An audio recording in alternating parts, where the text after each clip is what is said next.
नमस्कार दोस्तों, मैं हूं सुब्रत चौहान और आप देख रहे हैं फिश इन्फो चैनल। दोस्तों, आज की इस वीडियो में हम लोग बात करेंगे पोटाशियम परमंगनेट के बारे में। इसको इस्तेमाल करने का क्या क्या फ़ायदा है, क्यों इस्तेमाल किया जाता है और इसको इस्तेमाल करने का सही तरीका क्या है, किस तरह से आप इसको इस्तेमाल करेंगे तो इसका रिजल्ट जो है तुरंत ही आपको देखने को मिलेगा। इस तरह का काफ़ी सारा जानकारी मैं इस वीडियो में दूंगा। तो गाइस, मछली पालन में पोटाश हमेशा इस्तेमाल होता है, इसको हम लोग जानते हैं और इसका जो साइंटिफिक नेम है वो KMnO4 के नाम से भी जाना जाता है। और ये जो है पोटाश है, ये कोई खाद वाला लाल पोटाश नहीं है, ये असल में मेडिकल पोटाश है, जिसको बहुत आसानी से आप किसी भी मेडिकल स्टोर से खरीद सकते हैं। तो इसको इस्तेमाल करने का कई सारे तरीके होते हैं, हम लोग अलग अलग समय में अलग अलग तरीका इस्तेमाल करके इसको इस्तेमाल करते हैं।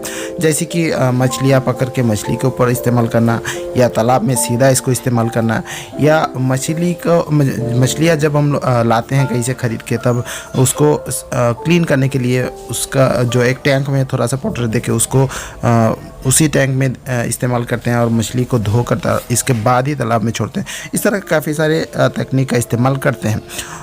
लेकिन ये जो पोटाश है असल में काम क्या करता है दोस्तों? ये जो पोटाश है ये असल में सैनिटाइज़र है। जैसे कि हम लोग हाथ क्लीन करने के लिए या कीटाणु को मारने के लिए जो सैनिटाइज करते हैं, उसी तरह का एक सैनिटाइज़र है जिसको मछली पालन में किया जाता है। क्योंकि तालाब में भी काफ़ी सारे कीटाणु आते हैं, जीवाणु आते हैं और कई सारे बीमारियां मछली में आ जाती है, जिसके वजह से मछलियां मरती है, मछली पालन में प्रॉब्लम होता है। उस तरह का प्रॉब्लम को ख़त्म करने के लिए असल में ये पोटाश का इस्तेमाल किया जाता है। अभी बात आता है इसको सैनिटाइज आप कब करेंगे, किस तरह से करेंगे, कितना मात्रा में आपको इसको देना है।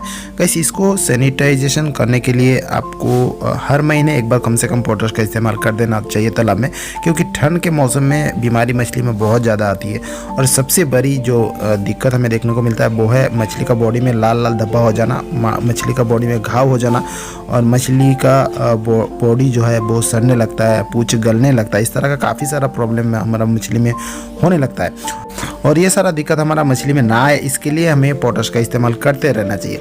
हर महीने अगर आप इस पोटाश का इस्तेमाल करते रहते हैं तो देखा जाता है कि मछली में बीमारियां बहुत कम आती है, क्योंकि ये पोटाश जो है बहुत ही अच्छा क्वालिटी का सैनिटाइजर है और बहुत ही अच्छा काम करता है। इसके अलावा भी मछली में घाव हो जाए तो भी आप इसको इस्तेमाल कर सकते हैं। इससे क्या होता है, जो घाव बनता है, घाव में जो बैक्टीरिया फंगल रहता है, इसको क्लीन करता है और कई सारे बैक्टीरिया को मारने में भी मदद करता है, जिसकी वजह से पोटाश बहुत अच्छा काम करता है।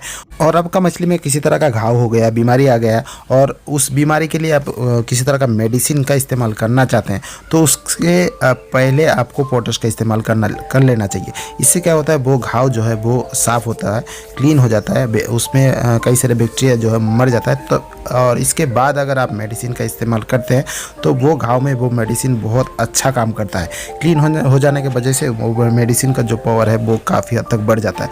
इसीलिए इस तरह का प्रॉब्लम अगर आपका मछली में हो गया है और आप किसी तरह का मेडिसिन इस्तेमाल करना चाहते हैं, तो सबसे पहले पोटाश का इस्तेमाल करके इसके बाद ही दूसरा मेडिसिन का इस्तेमाल करें। और इसको इस्तेमाल करने का सही तरीका क्या है? सही तरीका दो तरीका है। एक है आप सीधा अपना तालाब में इसको इस्तेमाल कर सकते हैं, दूसरा है मछली को पकड़ के मछली के बॉडी के ऊपर इसको इस्तेमाल कर सकते हैं। अगर आप कोई ट्रीटमेंट नहीं कर रहे हैं, लेकिन जो बेसिक काम होता है मछली पालन में हर रोज जो हम लोग करते हैं, यानी हर महीना करते हैं, उस तरह का काम में महीने महीने आप पोटाश का इस्तेमाल कर सकते हैं। इस दौरान आप सीधा आपका तालाब में इसको इस्तेमाल कर सकते हैं। पानी के साथ इसको घोल के सारा तालाब में छिड़काव कर सकते हैं। और इसका डोज जो होगा वो है पर डेसीमिल में 8 से 10 ग्राम। इससे ज़्यादा आपको इसमें इस्तेमाल नहीं करना चाहिए। अगर मछली में बीमारी है और उस बीमारी को ठीक करने के लिए आप पोटाश का इस्तेमाल करना चाहते हैं, तो सबसे बेस्ट तरीका है मछली को पकड़ना।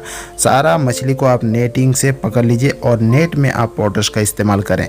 इससे पोटाश का जो काम है वो सीधा मछली के ऊपर होगा, क्योंकि अब अगर मछली का बीमारी के लिए इसको ट्रीटमेंट कर रहे हैं और तालाब में छिड़काव कर दे रहे हैं, तो उसमें समय ज़्यादा लगेगा। अगर मछली को सारा इकट्ठा करके आप मछली के बॉडी के ऊपर इस पोटाश को इस तरह से इस्तेमाल करते हैं, तो इसमें काम बहुत ही जल्दी होगा, जल्द से जल्द ये सैनिटाइज हो जाएगी। इसके बाद आप जो भी चीज़ का इस्तेमाल करना चाहते हैं, आप मेडिसिन का इस्तेमाल करें या चूने का इस्तेमाल करें, इसके बाद आप तालाब में कर सकते हैं। इससे पूरा जो आप चीज़ इस्तेमाल करेंगे वो बहुत ही जल्दी काम करेगा और मछली बहुत ही जल्दी रिकवर होने लगेगी। इसीलिए सबसे बेस्ट तरीका है मछली को पकड़ के इसके ऊपर आप सीधा इस तरह से इस्तेमाल करें। और जब कभी भी आप मछली को चेकिंग करें, नेटिंग करें, मछली देखने चाहें, तो भी आप थोड़ा थोड़ा करके पोटाश का इस्तेमाल करें। इससे बहुत अच्छा होता है। हम हमेशा इस चीज़ को करते हैं, देखते जब भी नेटिंग करते हैं, जब भी देखते हैं मछली में बीमारी हो या ना हो, हम लोग हमेशा इस थोड़ा सा पोटश का इस्तेमाल कर देते हैं, जिससे मछलियाँ काफ़ी हद तक सेफ रहती है। तो इस चीज़ को हमेशा करते रहें, इससे आपका मछली काफ़ी हद तक सेफ रहेगी। अभी सवाल आता है तालाब में तो एक डोज है और नेटिंग में देंगे तो इतना मात्रा में तो नहीं दे सकते हैं। नहीं दोस्तों, नेटिंग में बहुत ज़्यादा मात्रा में नहीं दे सकते हैं। इसके लिए थोड़ा सा पोटश का इस्तेमाल कर सकते हैं। 40 से 50 ग्राम पोटश ले लीजिए और अच्छा जो पोटश होता है उसमें पावर ज़्यादा रहता है, तो उस पोटश को ले लेने के बाद इस तरह से घोल के आप मछली में छिड़काव कर दें। और ध्यान रखें मछली को ज़्यादा नहीं सुखाना है, ज़्यादा ऊपर नहीं लाना है, सीधा मछली का बॉडी में पोटश नहीं लगना चाहिए, पानी के साथ घोल घोल के थोड़ा सा लगना चाहिए। तो कुछ समय 4 से 5 मिनट इस तरह से थोड़ा थोड़ा करके छिड़काव आपको करते रहना होगा, जिससे कई बार करने से मछलियाँ जो है क्लीन हो जाएगी। पोटश का और एक काम आपको कब करना है मैं आपको बता दूँ। बहुत सारे किसान ऐसे हैं जो मछलियाँ खरीद के लाते हैं और उस मछली को अपना तालाब में सीधा ही छोड़ देते हैं। उस दौरान क्या होता है, उस मछली के साथ कई सारे बीमारियां भी आ जाती है, बाहर का कोई बहुत सारा प्रॉब्लम भी आ सकता है। और आप अगर आपका तालाब में उस मछली को छोड़ते हैं तो आप पाएंगे कुछ दिन बाद आपका दूसरा मछलियाँ भी बीमार हो रही है, मछली में कई सारा प्रॉब्लम आ रहा है, तालाब में कई सारा प्रॉब्लम आ रहा है। तो उस दौरान इस चीज़ को सीधा आपको तालाब में नहीं छोड़ना है, मछली को सीधा नहीं छोड़ना है, उसको भी सैनिटाइज करके ही छोड़ना है। इसके लिए आप बना हुआ किसी स्क्वायर वाला टैंक बना सकते हैं, या आप चाहे तो किसी पन्नी से भी बना सकते हैं। उसमें आपको पोटश को घोल लेना है और इसके बाद उस जो मछलियाँ है उसको थोड़ा डुबो दीजिए और उठा के फिर तालाब में छोड़िए। इस तरह से करने से उस मछली का बॉडी में किसी तरह का प्रॉब्लम है तो वो दूर हो जाती है, और जिससे आपका तालाब भी सेफ रहता है और मछलियाँ भी सेफ रहती है। तो इस तरह से आप हमेशा करें इस चीज़ को, तो आपको कोई प्रॉब्लम नहीं होगा और आपका तालाब भी सेफ रहेगी। तो हमेशा जब भी बाहर से मछलियाँ खरीद रहे हैं और तालाब में छोड़ने के चाह रहे हैं तो उसके पहले ज़रूर इसको सैनिटाइज करके छोड़ें। तो दोस्तों अभी सवाल आता है टैंक में कितना मात्रा में इसको मिलाना है।